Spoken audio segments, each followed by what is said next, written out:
orc city smoldered, burned down in the wake of battle. The ground soaked in a knuckle's depth of blood and ash.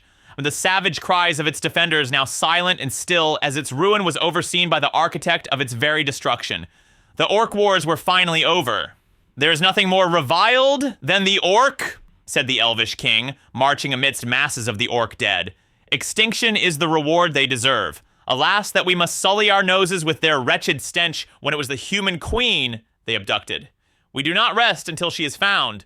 Acrid smoke and the stench of death congested the mid-morning air. The streets of the ruined orc city were strewn with the bodies of its inhabitants. Twin columns of elvish soldiers marched on the blood-saturated soil, flanking both sides of their king, Sothrin, the elder elf, king of Silveria. Resplendent in pristine, shining armor, he towered over the elves who guarded him. His narrowed eyes scanned in every direction, surveying the carnage laid out before him with contempt in every flicker of his gaze. The ramshackle orc city smoldered as flames devoured wood and flesh alike. All that was left was smoking pyres and bones. The devastation nigh complete. By his command, only the main hall at its epicenter stood untouched. An army with the combined might of every regime in the crown pantheon surrounded it. Every banner from across Evergrad flew proud amid their victory. Sothrin looked down his long features at the devastation before him and remained as unmoving as stone. He cast his gaze over every horror, inhaled the stench of burned flesh, bore witness to the mask of death on each corpse, and not a flinch flickered on his unblemished features. At long last, the orc menace had been put to heel. "Ah, to think creatures such as this could manage to build such a city," came an intrusive comment spoken by Ardneth, a trusted advisor who was ever in his shadow. The robed elf stepped ahead of him with caution in every movement, picking a path through the labyrinth of burned debris and dead orcs. The honor guard on all sides pressed through the unmoving masses, spearing every corpse to ensure the dead did not hide the living. Though Sothrin led the command in sacking the orc city, his part in the battle was observation only. His sword had not been unsheathed in decades and had not drawn blood in centuries. Sothrin paused, looking about with a terse scowl. Give them no credit. They use human and low elf slaves. Woodworkers, smiths, servile jobs performed at sword's tip. Nothing more.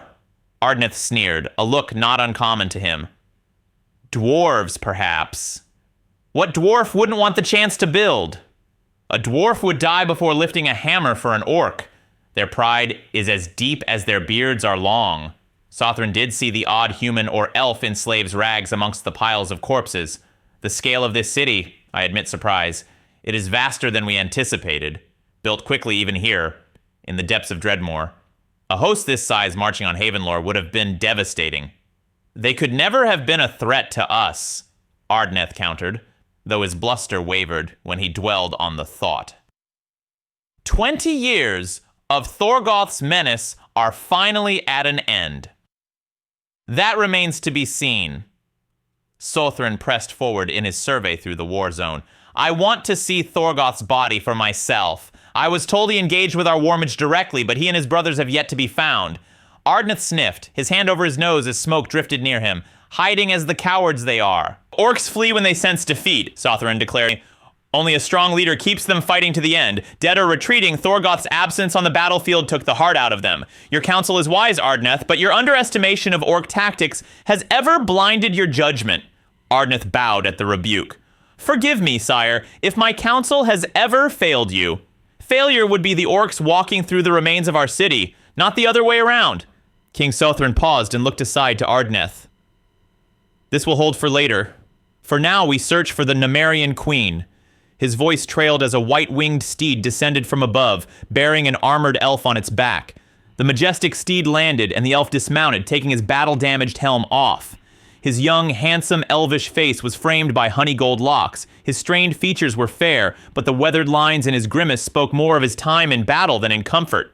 The resemblance between him and the king was unmistakable. Son, the king said with pride, the Sky Knife fought well. The prince grunted. The prospect of ending decades of conflict with the orcs stoked a fire in many hearts, especially the humans. How did they fare, Prince Valcor? Asked Ardneth. They took the vanguard against the city walls while the Sky Knife distracted the orcs from the skies. The prince turned a scowl on him. I was there. Ardneth.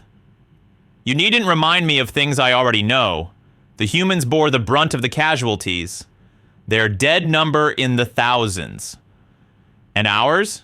Sothran asked. Some pockets of fighting are still ongoing, but I'd wager several hundred at most with as many injured. Alas, the Sky Knife has taken heavy losses, Father. Our distraction at dawn worked.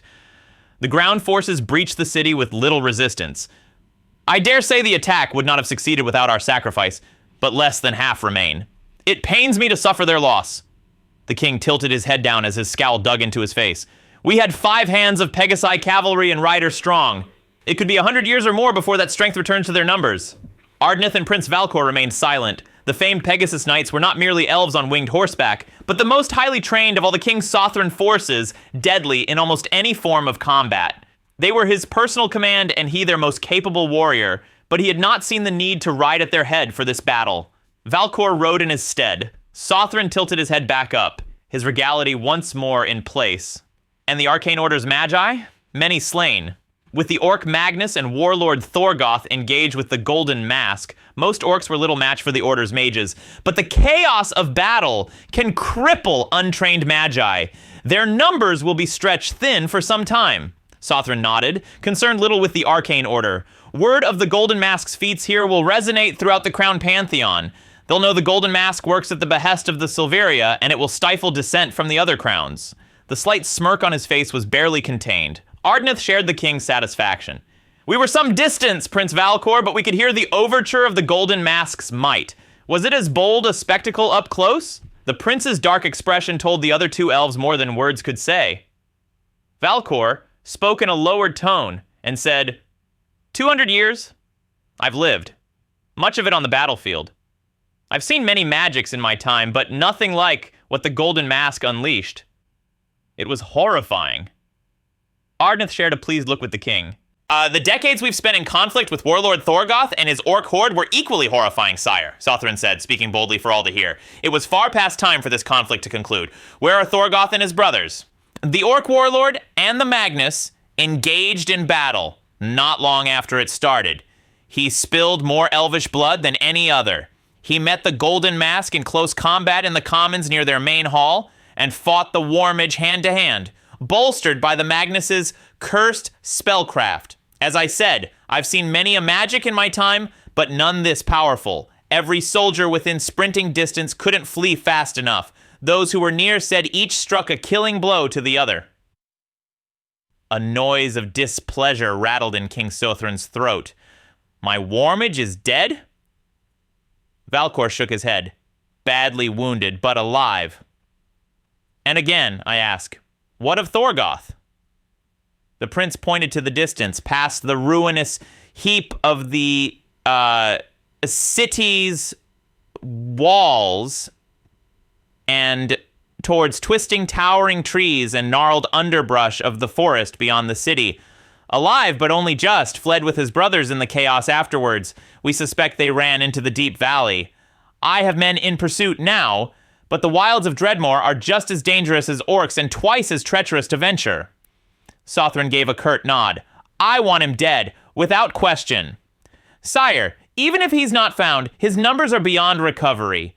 He would need decades to replenish those slain today, said Ardneth. He'll have that number in less time if he remains alive, said the Elvish king. His name is a rallying cry to every orc across the face of Allspire. If they know he is alive after this, they'll march to him twice as fast. Orc blood feuds are eternal. If we act now and hunt those who remain, they won't have descendants to carry the grudge. From this victory, we can hunt the orc to extinction if we commit to the effort. The orcs' losses number in the tens of thousands. They're best warriors and soldiers. What remains will never threaten our kingdoms again. Our numbers lost today will have saved countless more. And now Namaria will bend their knees to me. We have a human army at our beck and call. He looked between the 2 of them and gave a triumphant smirk. Today has been a victory on many fronts. Now then, what news of the Namarian queen? The sound of footfalls drew their attention as an elf soldier ran up the street towards them. He came to a halt, bowing hastily. Sire, we found her.